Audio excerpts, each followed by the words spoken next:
Ponto Poder Contexto, com Wagner Mendes.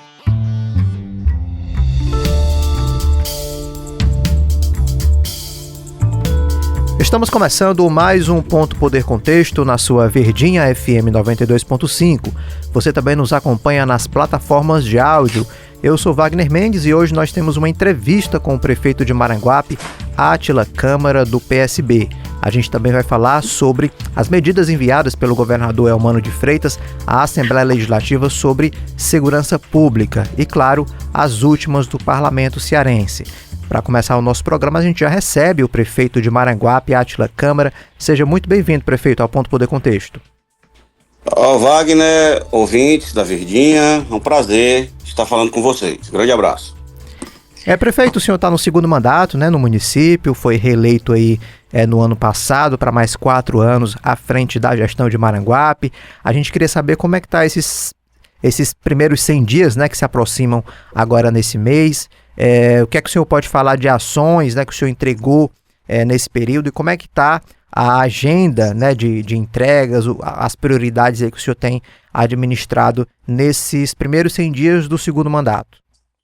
Bem, mesmo que o prefeito tenha sido reeleito, como é o meu caso, a segunda gestão é sempre um desafio também, igualmente ao primeiro. A gente assume novos compromissos, né, um novo cenário, um novo arco de alianças.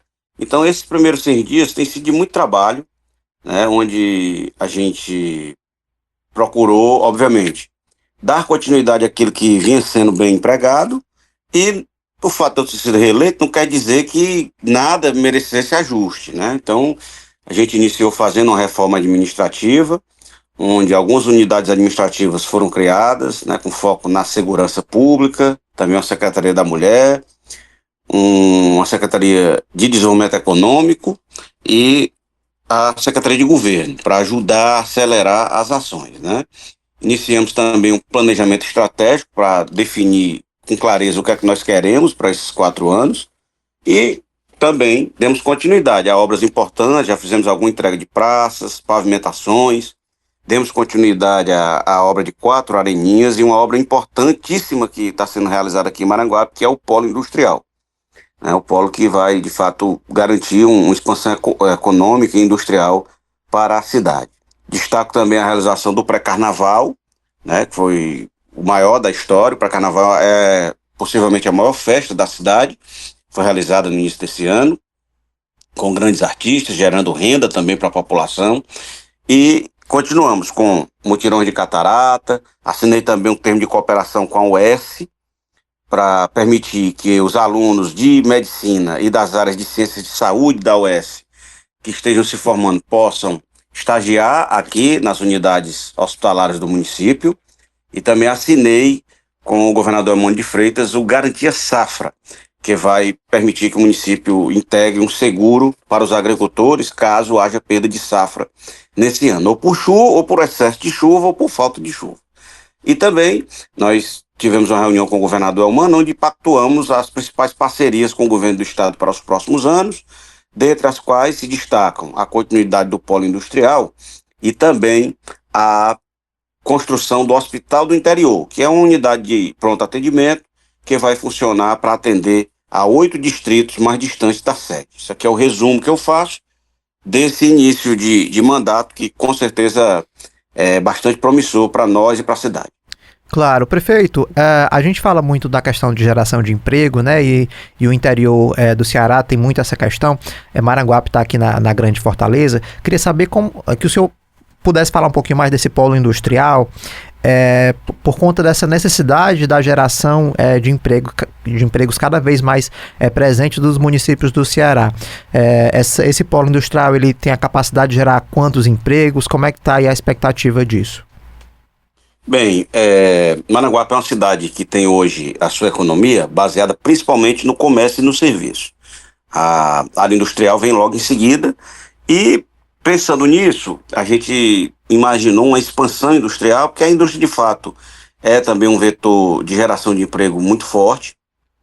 Então, a prefeitura adquiriu um terreno e, em parceria com a FIEC, Federação das Indústrias, a gente começou a buscar prospectar empresas que quisessem se instalar nesse polo industrial. A obra caminhou rapidamente, já temos a primeira etapa concluída, já temos uma das empresas, na verdade a maior delas, a empresa âncora do empreendimento, que é a Aline Cosméticos, já em construção para sua inauguração no início do ano que vem, e temos mais 30 protocolos de intenção assinados, né? A expectativa é que haja na casa de 30 empresas implantadas nesse polo e num total de geração de emprego entre diretos e indiretos, 12 mil empregos diretos entre diretos e indiretos quando o polo estiver funcionando em sua plenitude. Essa é a nossa expectativa com relação ao polo, além do que o perfil de empresas que estão se instalando são empresas em pleno e franco desenvolvimento, crescimento. Então esse polo vai permitir a expansão industrial do Estado. São empresas que hoje, por exemplo, geram 100 empregos, que têm perspectiva de crescimento e para gerar em um curto espaço de tempo 200 empregos, praticamente dobrar a sua produção e a sua geração de emprego, o que também vai ser um grande serviço à indústria do Estado, né? Então é uma expectativa muito grande para que o polo inicie o seu funcionamento com a primeira empresa já no início do ano que vem. Então, a partir do ano que vem, o polo já vai estar em funcionamento. Na sua completude ou a ideia inicial, prefeito? Não, a completude é quando a gente tiver todos os lotes do empreendimento ocupados, né? A gente vai ter a primeira empresa implantada num raio de 6 hectares, que é a Aline Cosmético, e outras já com terreno doado para iniciar a sua construção, né? Então, a gente espera, obviamente, que durante esses 4 anos a gente tenha, se não por completo, 80% dessas empresas em implantação no polo industrial. Perfeito. Prefeito, o senhor falou aí da sua parceria, né, com o governador Elmano de Freitas. Queria que o senhor pontuasse aí com mais clareza as ações que o senhor tem tocado aí junto com a parceria com o governador, o que é que já está pontuado, quais são as suas expectativas aí ao longo do mandato. As maiores ações do nosso governo tiveram também a digital do governo do Estado, né? Tivemos um bom alinhamento desde o governo Camilo, passando pela governadora Isolda e entrando no governador Elmano. Então, posso citar aqui como principais parcerias o polo industrial, que é a maior delas, né? Além de muitas obras, um pacote muito grande de investimento em pavimentação, né? Que foram mais de 10 milhões investidos em pavimentação no município.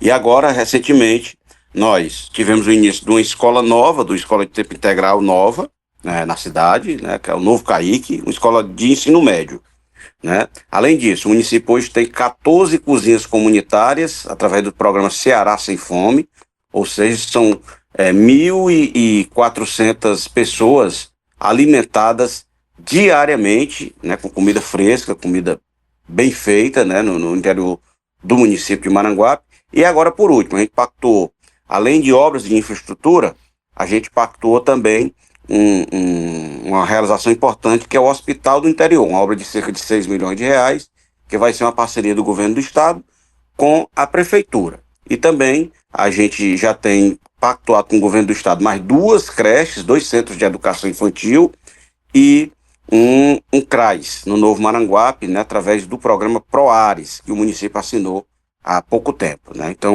são ações importantes em todas as áreas para que a gente possa melhorar a qualidade de vida do povo. Além de um novo batalhão de polícia militar, né? O município vai construir aqui a sede do batalhão /companhia, que vai garantir mais comodidade aos policiais, mais atendimento à comunidade e a possibilidade também de aumento de efetivo.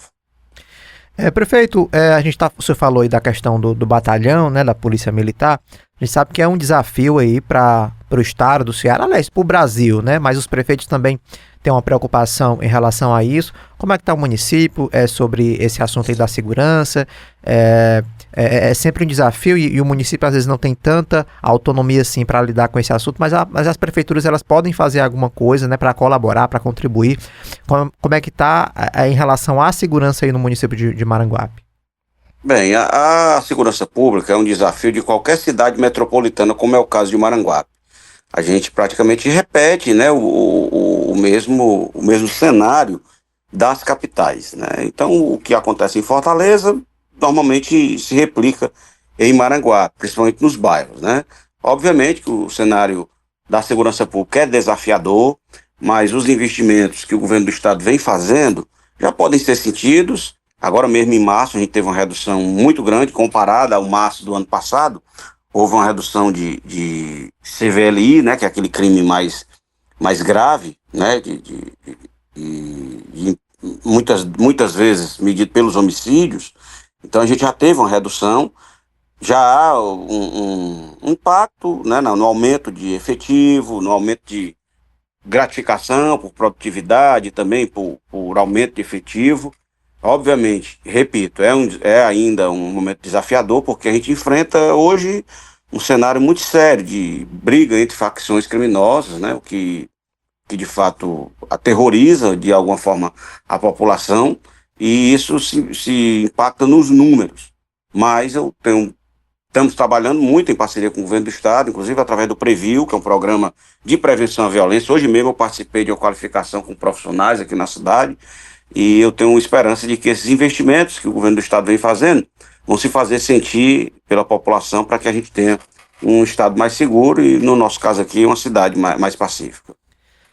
Estamos conversando com o prefeito de Maranguape, Átila Câmara. Prefeito, queria que o senhor falasse também sobre os principais desafios da gestão, né? Maranguape é uma cidade importante para o Ceará, você está no segundo mandato. Eu quero que o senhor elege, né, que o senhor classifica como principais desafios para o senhor tocar agora nesse segundo mandato. Bem, em termos de obras, né, eu posso citar aqui como prioridades, terminar o polo industrial, concluir o hospital do interior, né, e nós temos um pacote aqui de 9 escolas para serem concluídas, o que vai aumentar o número de matrículas e garantir mais tempo de permanência dos alunos na escola.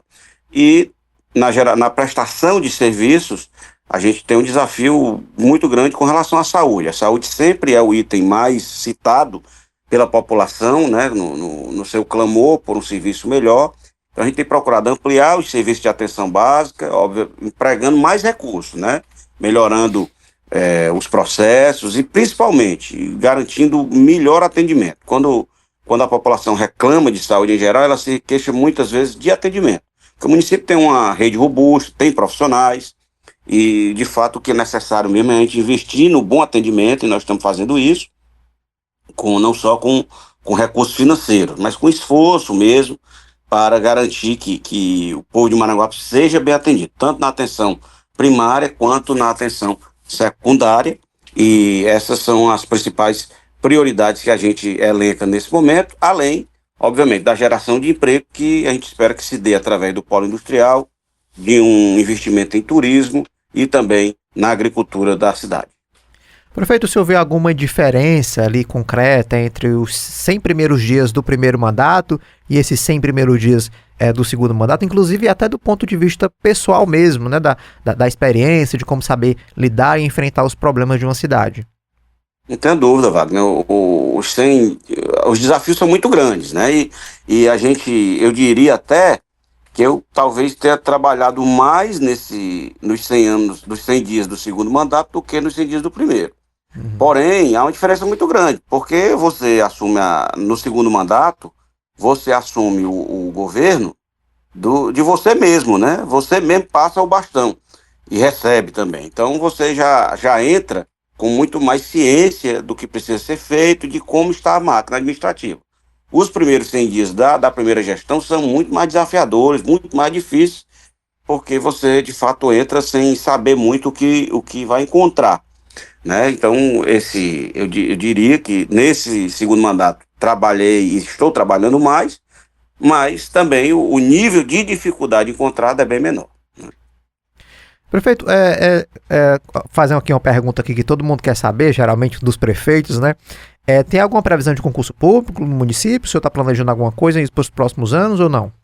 Sim, já em andamento, há um processo licitatório para escolher uma banca que realizará o concurso. Nós devemos fazer um concurso aí para mais de 500 vagas, entre professores, secretário escolar, agente de saúde, agente de endemias, agente de defesa civil. e agente de meio ambiente. Inicialmente seriam essas as vagas, talvez agente de tributação também.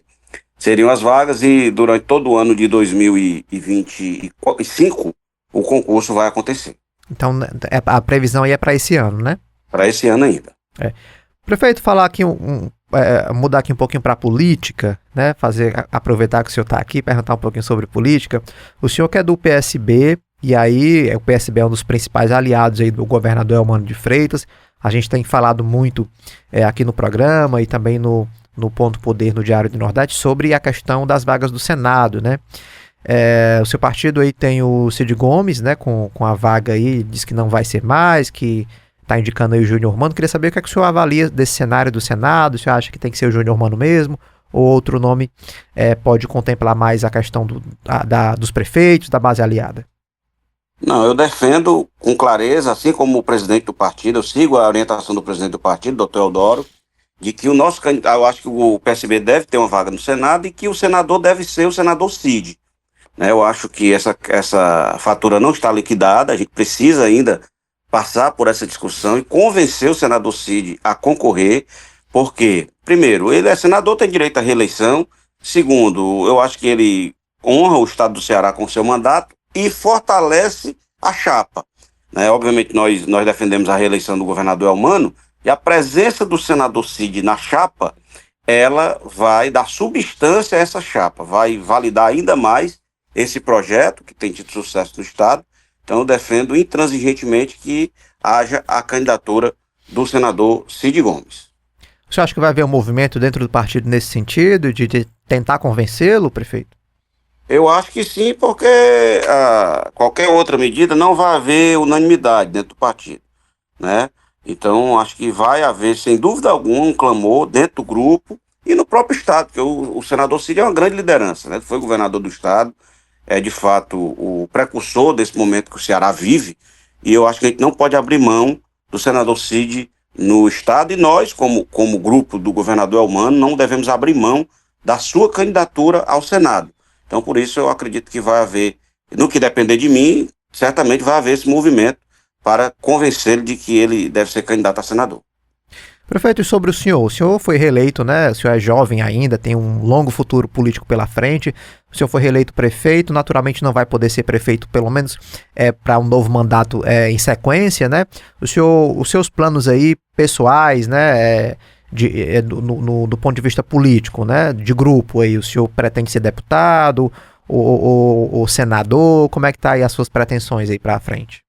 Eu costumo dizer, Wagner, que para a gente fazer as coisas bem feitas, a gente tem que focar naquilo que a gente está fazendo hoje, né? Porque o futuro a Deus pertence, né? E cada eleição é uma história. Eu estou 100% focado em fazer um bom mandato como prefeito de Maranguape. Tivemos um feito aqui inédito, que foi pela primeira vez Maranguape reeleger um prefeito. Isso era muito esperado pelas pessoas.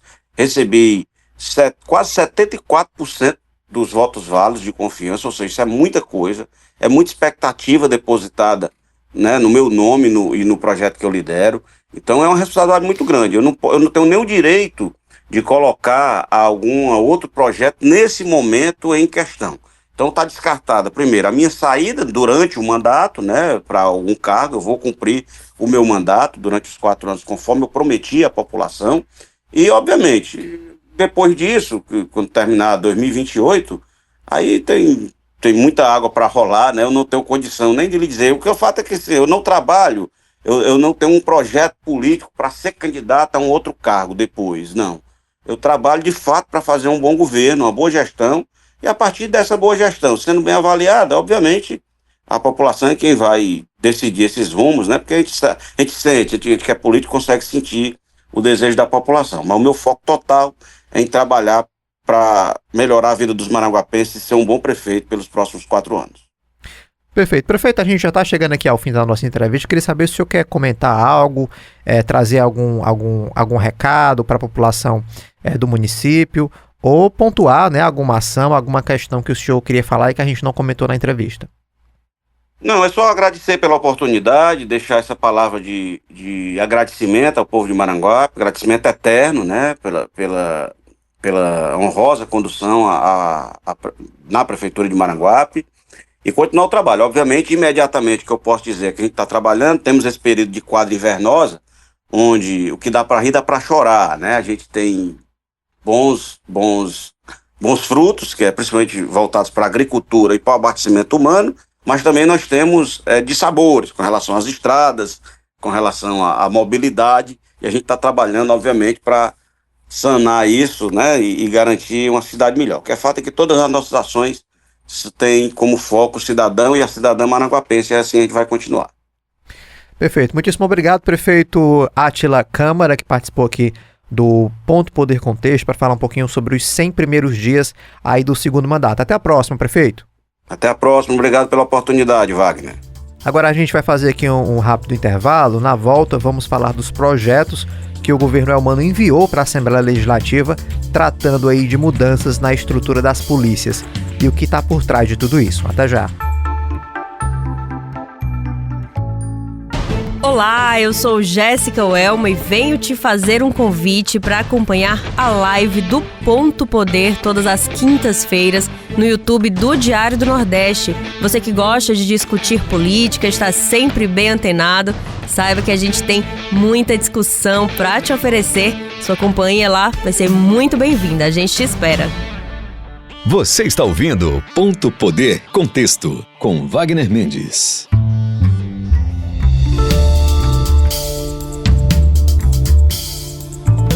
Estamos de volta com o Ponto Poder Contexto aqui na Verdinha FM 92.5 e nas plataformas de áudio. Vamos receber agora a editora do Ponto Poder, Jéssica Welma. Seja bem-vinda, Jéssica. Olá, Wagner. Olá, Marcos também, que já você vai apresentar. E olá para o Kleber Galvão, que comanda o nosso som, nosso companheiro aqui também. Grande mestre. De podcast. Bora lá. Quem está por aqui também é o Marcos Moreira. Seja bem-vindo, Marcos. Olá, Wagner, muito obrigado. Obrigado a todos que nos acompanham, Kleber, Jéssica. Estamos aí. Pois é, a gente vai falar aqui no segundo bloco sobre algumas movimentações aí do governador Elmano de Freitas, que ele enviou aí para a Assembleia Legislativa algumas ações, né? Alguns projetos aí envolvendo a segurança pública, que aí a gente tem aquela expectativa de tentar dar uma resposta, né, à população sobre as notícias, né, o noticiário aí da segurança pública, que não está tão positivo, né, para o governo. Isso não é, vamos dizer assim, um privilégio do governador Elmano. O Camilo e o Cid também passaram por esse aperreio, vamos dizer assim. Marcos, que você fez uma reportagem para o Diário do Nordeste sobre esse assunto, conta aí pra gente uma das ações, né, algumas das principais matérias aí que o governador enviou para a Assembleia Legislativa, tentando aí, né, atender aí algumas demandas da categoria. É isso mesmo, Wagner. Nós fizemos um levantamento de aí, pelo menos 15 projetos, né, que o governador Elmano enviou para apreciação da Alesse, no sentido de mudar a estrutura das polícias no estado. Esse número leva em conta esse período de cerca de 2 anos de mandato do governador Elmano e também traz principalmente mensagens relativas às gratificações, aumento de gratificações. Também tem ampliação de vagas, aumento do efetivo, tudo isso nesse sentido de construir essa relação com as forças de segurança. A gente pode destacar aqui, principalmente, o governador Elmano tem focado em alguns pontos da reestruturação das forças de segurança a partir de pacotes de medidas. E um deles foi o reajuste do valor da hora trabalhada. Isso foi aprovado em dezembro de 2023, que era também uma demanda antiga da categoria, e atualizou o valor da hora trabalhada de reforço do serviço operacional em sábados, domingos e feriados. E isso aí foi um ajuste de quase 30%, né? Outra medida aí também que foi voltada à categoria foi o pagamento de reforço ao serviço operacional, que esse já foi em março de 2024, né, que reforça para todas as categorias, policiais militares, civis, penais e bombeiros militares, garantindo o pagamento de horas extras sem a dedução do imposto de renda. Em junho de 2024, a gente pode destacar um pacote de medidas que ampliou a premiação por apreensão de armas, acessórios e munições, e também tem uma mudança muito importante para o Estatuto dos Militares, que foi a ampliação da possibilidade de hora extra de 84 horas mensais para 96 horas, além de distribuição da gratificação por exercício da atividade de inteligência. A gente também pode destacar um outro pacote de reestruturação que foi em dezembro de 2024, que criou cerca de 960 cargos na área da segurança pública. Além também que é possível destacar a criação das metas, que aí ampliou, esse ataca diretamente a questão do combate ao crime, né, que é um anseio aí tanto da população e do governo, nesse sentido de que tem uma compensação financeira de até R$2.000 por quadrimestre para os agentes que atuem diretamente na busca de um índice que é a redução de 11% dos homicídios no Ceará. Vale destacar que este número de 15 projetos já está desatualizado, vamos dizer assim, porque nesta semana nós já tivemos mais um projeto que foi a criação de 358 vagas para a Polícia Civil do Estado, permitindo aí que um concurso fosse aberto para a Polícia Civil voltada ao cargo de investigador da polícia. Aí a gente vê uma série de ações, viu, Jéssica, do governador para tentar dar uma resposta, né, a essa questão da segurança pública. O governo que segue pressionado aí devido aos últimos noticiários, com o avanço das facções, fechamento de empresas de telefonia. Então, no ano que vem tem eleição, o governador Eumano de Freitas está tentando aí dar uma resposta para chegar melhor, vamos dizer assim, nessa corrida, né, de reeleição, mas o noticiário não está nada positivo nesse assunto e o governador tenta reverter essa situação, né? Wagner, com certeza, sempre, né, faz parte do papel de um gestor público tentar reverter qualquer situação de crise. E nesse caso, a gente pode falar inclusive de herança mesmo, de pressão nessa área da segurança pública, porque não começou agora essa crise toda. Eu acho que a gente for lembrar, assim, pelo menos desde o governo Cid Gomes, quando você teve ali, claro, toda a bandeira do Ronda do Quarteirão, um momento de reestruturar os equipamentos de segurança, delegacias, pensar numa academia de formação para esses agentes de segurança, começar a trazer uma estrutura melhor de equipamento, de carros. E aí, mesmo assim, a violência só aumentando, só subindo. Cid, ali nos últimos anos, inclusive enfrentando já um motim que ficou muito marcado ali no final da trajetória política dele, um motim da polícia.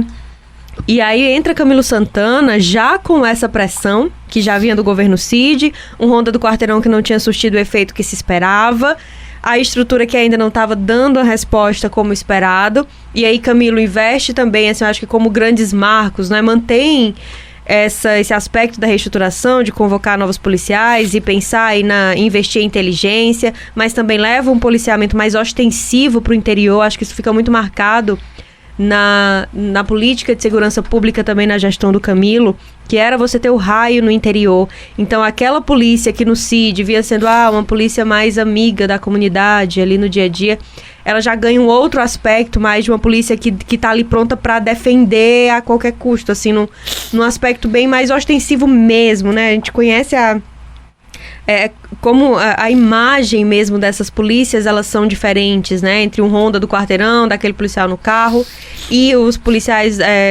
mais desses batalhões do raio em moto, já armados ali, para a população ver que existia que de alguma forma o poder público está ali, né? E aí entra o Eumano, também pós-Camilo, que enfrentou motim também, enfrentou crise nas penitenciárias, e a segurança só com números se agravando de homicídios, de diferentes tipos de violência.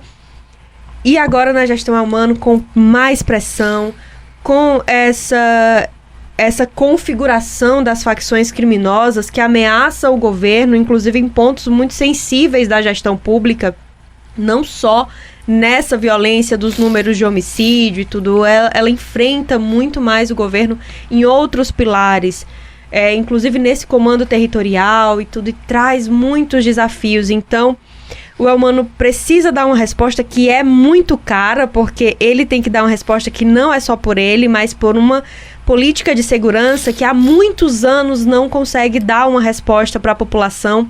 A gente tem visto cada vez mais essa fala das lideranças municipais, estaduais, de que é preciso que o governo federal entre.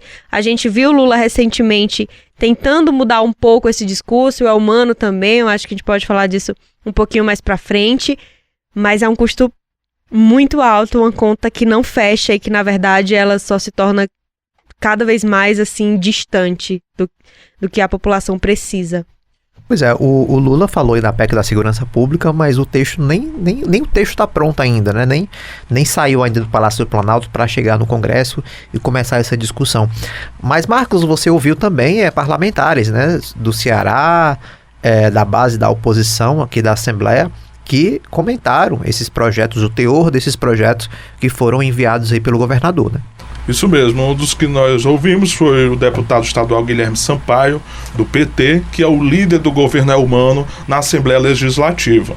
E uma das falas do deputado Guilherme é nesse sentido. O Elmano tem feito ações, segundo ele, que contemplam tanto o programa Ceará contra o crime, que aí vem toda uma ação do Meu Celular, Moto Segura, e em relação ao combate ao crime, mas também essa questão de oferecer benefícios para as forças de segurança. Então, segundo ele, segundo Guilherme Sampaio, a ideia é essa, é ampliar as ações em diversas áreas, né, para contemplar aí uma gestão que ele chamou aí de uma gestão, um processo inédito, né, de investimento em gestão, inteligência e nos servidores, né? Essa é a tentativa do governo Elmano, segundo Guilherme Sampaio. Mas como nós estamos tratando também dessas dificuldades, vai muito no sentido da fala que ouvimos do deputado estadual Sargento Reginauro, né, do União Brasil, que é membro da oposição ao governo Elmano. Então ele destacou muito a ineficiência dessas medidas, né? Para o parlamentar, o governo Elmano está sempre correndo atrás do prejuízo, então sendo sempre reativo. Isso, mais uma vez, segundo o Sargento Reginauro, que nós vamos ouvir agora a fala dele. As mudanças feitas até agora na carreira dos policiais militares e bombeiros militares nem de longe atende às necessidades da categoria. Promoção no posto de tenente-coronel no final da carreira das praças beneficia um número ínfimo de militares que, infelizmente, continuam se sentindo realmente desprestigiados pelo governo Elmano. Até aqui, as propostas mandadas pelo governador para a Assembleia Legislativa, que poderiam, de alguma forma, causar um impacto diferente na crise da segurança pública que nós estamos vivendo, infelizmente não foram de fato efetivadas. A criação do comitê permanente com a ajuda do Poder Judiciário, Ministério Público, Assembleia Legislativa, era uma proposta inclusive minha. O governador fez do seu jeito, mas não funciona como deveria funcionar. E o vídeo monitoramento, que é uma outra coisa que a gente vem discutindo, que está sendo aplicado em vários estados para colocar foragidos da justiça, na verdade, atrás das grades, só está funcionando no Castelão e ainda não a 100%. O fato é que o governo, ele está, de fato, correndo atrás de um prejuízo, e esse é o grande problema. O governo está agindo só por motivação. O crime avança, o governo faz algo. O crime explode uma agência, o governo vai lá e dá uma resposta. O crime interdita a internet do Porto Pecém, o governo vai lá e dar uma resposta. E assim a gente não vai conseguir efetividade nessa crise da segurança pública. A gente está falando de crime organizado. O governo precisava chegar antes. Para isso, precisa de mais investimento em inteligência e precisa, de fato, da presença do Poder Judiciário e Ministério Público para que a polícia possa fazer seu trabalho, e é isso que está faltando. Como eu já coloquei, se não fizer uma força-tarefa permanente, o comitê de crise, ele não pode se reunir uma vez por mês ou uma vez a cada bimestre. Nós estamos vivendo uma crise diária. O crime está atuando diariamente em Fortaleza, região metropolitana, no interior do estado. Então nós precisamos dessa presença permanentemente de todos os poderes reunidos para que uma grande força-tarefa possa ser realizado e o Estado retome o poder que perdeu, né, no Estado. Hoje nós temos um Estado paralelo governando o Estado. Antes de eu ouvir aqui a Jéssica, o Marcos entrevistou também o xará dele, que é o professor Marcos Silva da Unilab, pesquisador do LEV da UFC. Ele também comenta a questão dos investimentos que são feitos e o retorno disso, né? O governador Eumano de Freitas não é o primeiro a tentar dar uma resposta através de investimentos públicos, né? A Jéssica já comentou aqui dos movimentos do ex-governador Cid Gomes, do próprio Camilo, e como esse retorno se dá, ou se esse retorno de fato acontece. Vamos ouvir o trecho aí da reflexão do professor. O impacto dessas reformas só é percebível a um médio prazo, né? A efetividade dessas mudanças a um médio prazo, né? Pelo histórico de reformas no campo da segurança pública da polícia no Brasil, né, a efetividade, ou seja, principalmente no combate à criminalidade, foi, né, fracassada, entra no isso que eu falei, da síndrome da rainha vermelha, né, as reformas institucionais das polícias, elas não surtiram efeito no combate ao crime, efetivamente. E aí não surtir efeito porque, né, nos últimos 20 anos para cá, o investimento no campo da segurança pública foi elevadíssimo, né? Cresceu bastante, né? As polícias estaduais, elas ganharam investimentos, né, de ordens milionárias e reformas que atenderam às demandas nacionais do sistema de segurança pública, mas o que a gente percebe como pesquisador, quando a gente vai ver que essas reformas elas estão acontecendo, os investimentos são maciços, poderia, claro, que ser mais, mas dentro de um contexto nacional, o campo da segurança pública ganhou, né, nos últimos 15 anos, 20 anos, investimentos em todas as áreas, mas o que a gente vê em relação a esses investimentos é o oposto quando a gente vê a criminalidade, a violência no Brasil. Então, algo vem acontecendo que não está conectando-se com a complexidade da vida social, especialmente quando a gente pensa essas reformas. Jéssica, é claro, o professor falou de sociedade, né, toda essa questão, claro que não tem uma receita para resolver isso, né, precisa ter aí uma iniciativa, de fato, o governador está tentando de alguma maneira, mas a sociedade espera uma resposta, né, e aí fica aquele desejo do imediatismo, ao mesmo tempo que a população já vem sofrendo com essa questão já desde muito tempo, e aí fica uma coisa ali, um reloginho ali pressionando o governo por resultados, a população aí perdendo um pouco a paciência e um processo eleitoral no meio, né, já no ano que vem. E com certeza essa pauta da segurança novamente vai ser um grande destaque, e não só por isso, assim, e não só por esse momento, na verdade, mas porque eu tinha comentado antes sobre esse processo desde o governo Cid Gomes, e se a gente voltar a olhar para esse mesmo período eleitoral, a gente vai ver também que as figuras políticas de oposição hoje, elas começaram a se construir também nesse período. O capitão Wagner, que aí eleição após eleição foi candidato, e hoje é um dos principais nomes de articulação da oposição. O próprio crescimento da ala bolsonarista aqui no Ceará, que tem um discurso muito intenso em relação à segurança pública, de cobrar, enfim, inclusive de ter uma narrativa que ela é muito mais no foco de atender os anseios das pessoas por resposta, e coisas que às vezes declarações que ficam às vezes muito nesse campo da fala, que não são nem sobre uma atitude de fato, uma ação política de fato, mas são no aspecto de meio que dizer para a população que está ali com elas, nem que seja defendendo algumas noções que são até de senso comum. E aí a gente vê, por exemplo, o governador mais recentemente mudar o discurso também, que é um espaço em que a direita tem crescido muito, que é adotar um discurso que, pelo menos no discurso, vai coincidir com o que a população tem repetido nas ruas. E aí a gente viu, só esse ano, por exemplo, acho que 2 declarações assim do Eumano que foram muito simbólicas aqui no Ceará. A primeira foi, na volta da Assembleia, ele dizer que está muito insatisfeito com a segurança. Então ele se coloca aí nesse lugar junto com tantas outras pessoas, que por óbvio tá todo mundo insatisfeito. E mais recentemente ele fez uma declaração dizendo o seguinte, abre aspas, entre um policial ser vítima e bandidos tombarem, que eles levem sempre a pior, fecha aspas. Então é uma declaração também do governador em ele adotar uma fala mais ostensiva, com um tom mais agressivo também contra essa criminalidade, porque a ação está sendo mais demorada em dar uma resposta. Um demorado que, repito, não é demorado de 1, 2, 3 anos da atual gestão. É um demorado de aí bote 2 décadas já sem ninguém conseguir dar uma resposta efetiva. E isso vai ser cobrado na eleição do próximo ano, né? Não à toa, eleição após eleição, quando você vai perguntar para as pessoas o que mais a preocupa, tá ali saúde, segurança e educação vem também aí nesse trio, mas vem até um pouco depois, sabe? A segurança ganhando cada vez mais espaço e a gente sem ter uma classe política que consiga realmente dar uma resposta efetiva para isso. A hora da conta é sempre na eleição, né?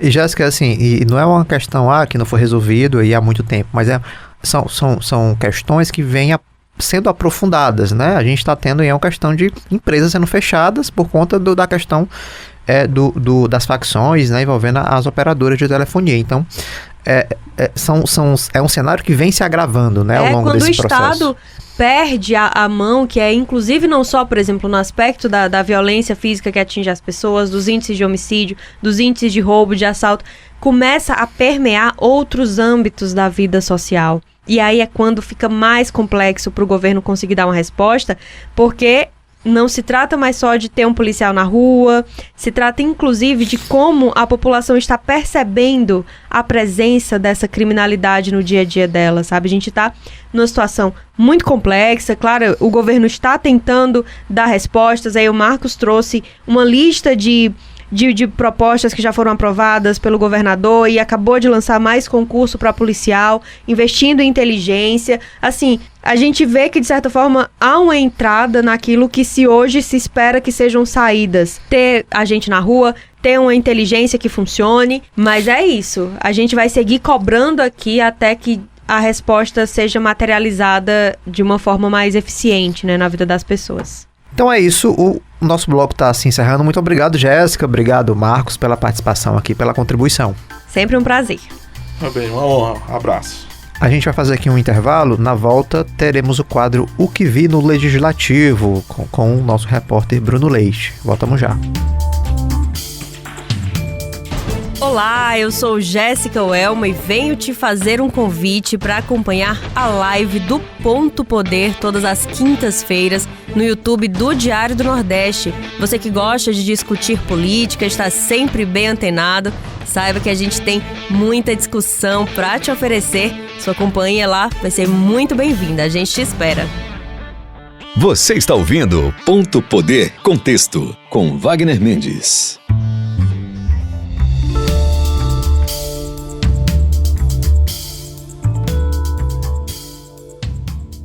Estamos de volta com o Ponto Poder Contexto aqui na Verdinha FM 92.5 e nas plataformas de áudio.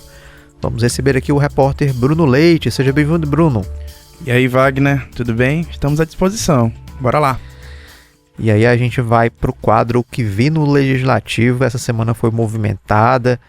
A gente deu muita coisa lá no Ponto Poder do Diário do Nordeste, mas separei aqui algumas pra gente comentar. Inspetor Alberto, né, deu o que falar aí na campanha eleitoral do ano passado e tá, vamos dizer assim, colhendo agora, né, Bruno?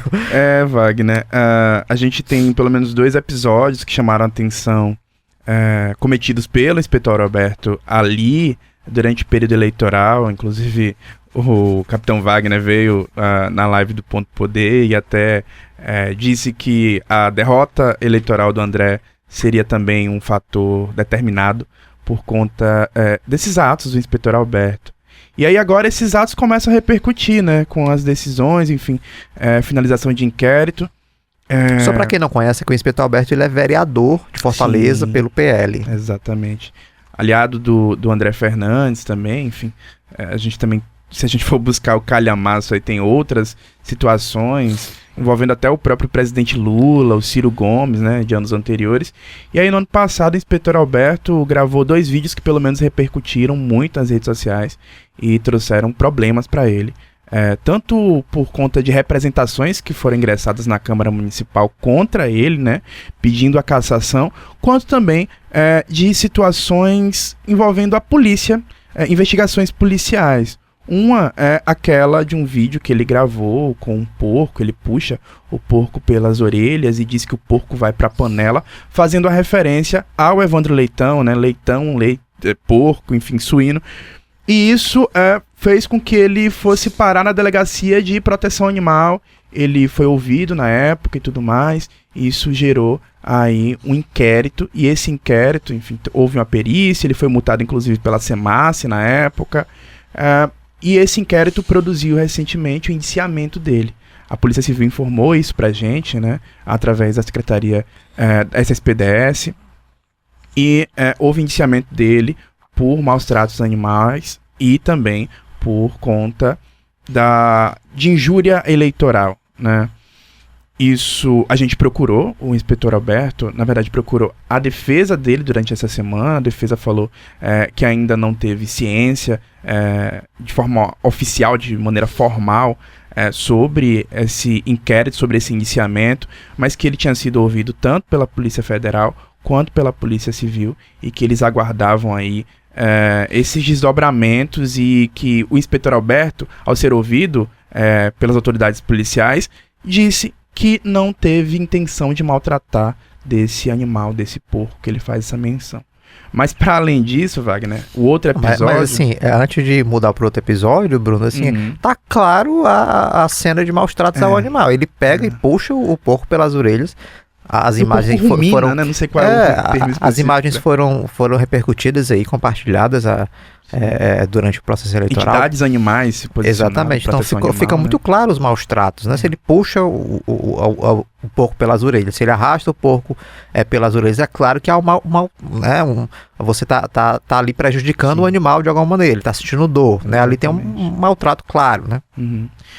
E aí o outro vídeo que repercutiu nessa época, o inspetor Alberto aparece no vídeo em cima de um capô de um carro durante aqueles atos do André Fernandes, que era bloco do 22, e aí ele vai pra frente do capô do carro e profere ofensas ao Evandro Leitão, ele xinga o Evandro Leitão, enfim, de ofensas aqui eu não vou reproduzir aqui, mas e diz que ele iria pro caixão.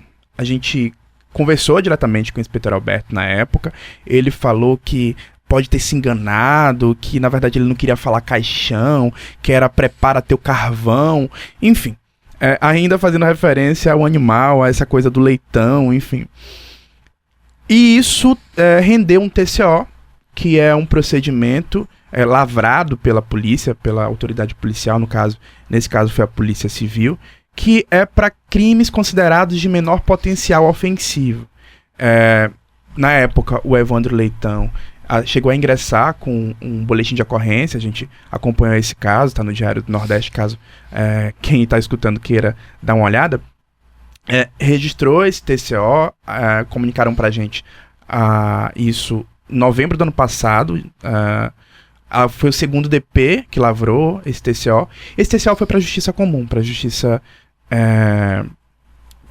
Estadual, né? Só que isso foi arquivado na Justiça Comum e foi para a Justiça Eleitoral. A gente acompanhou a audiência, foi uma audiência híbrida, na verdade, né? O juiz estava lá, mas, enfim, a participação da defesa do inspetor Alberto foi através de internet, né? Meio virtual. E nessa audiência, o Ministério Público já tinha oferecido uma transação penal, que é um acordo, para que crimes considerados também de menor potencial ofensivo possam, antes de serem denunciados, sejam alvo justamente desse benefício, né?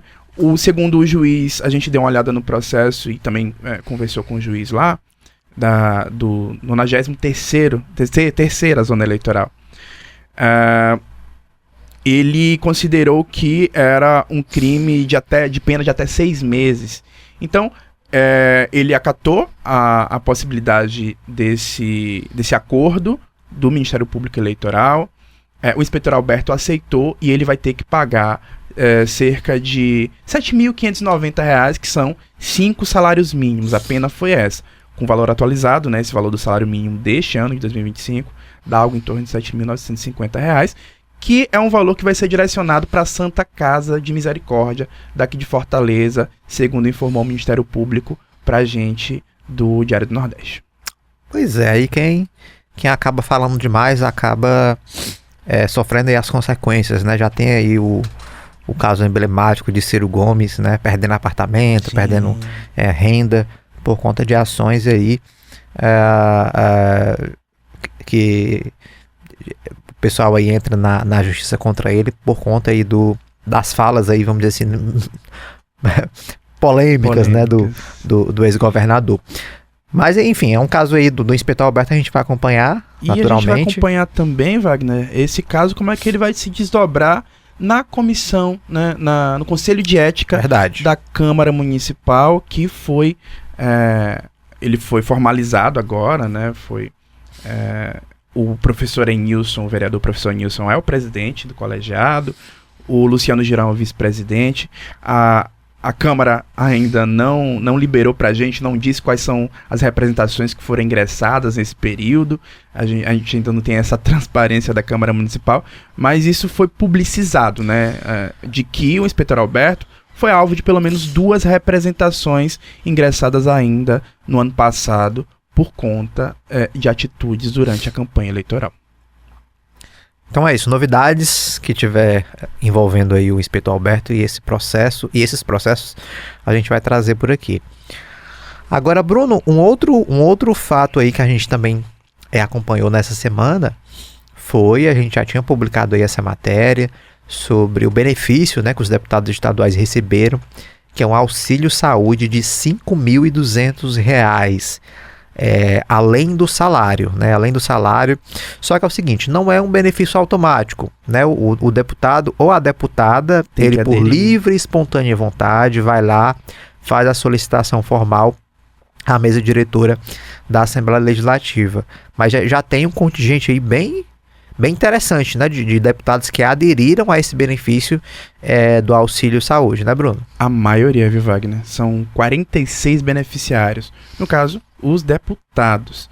Contando aí suplente, né? Porque 46 vamos dizer assim, é o número total de deputados. Sim. Mas aí entre suplentes, né? Entre licenciados também, enfim. O contingente é grande. O salário, né? A remuneração de um deputado hoje, o rendimento de um deputado é de R$ 34.000,77, né? Enfim. E aí agora, esse benefício, esse auxílio saúde, é de cerca de 5,2 mil reais, né, Wagner? Segundo o levantamento que o Marcos Moreira, nosso repórter, apurou, foi ele o responsável por apurar esse assunto, apenas o Acrísio Sena, o Guilherme Sampaio, a Luana Régia, o Lucílvio Girão, o Renato Roseno, o Sturte Castro e o Tim Gomes não tinham aderido ainda a esse benefício. A gente não sabe se eles vão aderir, mas esse é a quantidade, na verdade é a listagem de quem não aderiu dentro desse universo de deputados da Assembleia Legislativa do Estado do Ceará. O Marcos, ele conversou com o pessoal lá da assessoria, né, o pessoal que assessora a Alesse, e eles minimizaram, né, disseram que o benefício é um direito assistencial à saúde dos deputados e consiste em um benefício que é garantido a integrantes de outras instituições. A Alesse citou, por exemplo, o Tribunal de Justiça, os Tribunais de Contas e também o Ministério Público.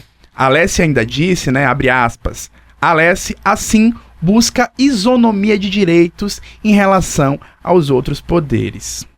E aí, Wagner? Pois quanto é que eles estão ganhando, hein, Bruno, o salário dos deputados? 37,44 mil. Essa é a remuneração bruta mensal de um deputado do estado do Ceará. Pois é isso aí, né? Vale que a população acompanhe o trabalho, porque quem ganha tão bem precisa também mostrar resultados, né? Respostas, atuações importantes. Tem que qualificar esse gasto público. Exatamente, tem que fazer jus a esse salário, né? Exatamente. Salário a esses benefícios. A equipe de gabinete que está à disposição. Exatamente, todos os funcionários que a gente está acompanhando. Enfim, fica aí para a população fazer a reflexão, né? Acompanhar o seu deputado, a sua deputada, se ele aderiu, se ele não aderiu, como é que ele está trabalhando, o que é que ele tem feito ao longo do mandato. É importante a população estar acompanhando aí. É importante também, Wagner, a gente descobre essas pautas através dos mecanismos que as próprias casas legislativas disponibilizam. É interessante que a população, para quem ouve, vá lá no portal da transparência, vá lá no portal de trâmites da Câmara Municipal para ver o que é que o seu candidato, né, que foi candidato na eleição, que foi eleito, está propondo, está gastando, o que é que está sendo feito. Até para que as próprias casas, enfim, os poderes, possam disponibilizar mais isso para que a galera vá cobrando, né? Enfim. É importante, né? Bruno, obrigado, viu, pela participação de hoje. Eu que agradeço, viu, Wagner? Lembrando que você pode compartilhar o nosso programa, né, através das plataformas de áudio. É só pesquisar lá nas abas .poder, lá no Spotify, Deezer e também no Google Podcast.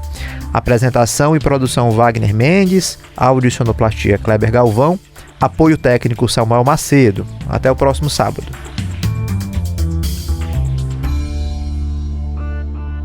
Você ouviu Ponto Poder Contexto com Wagner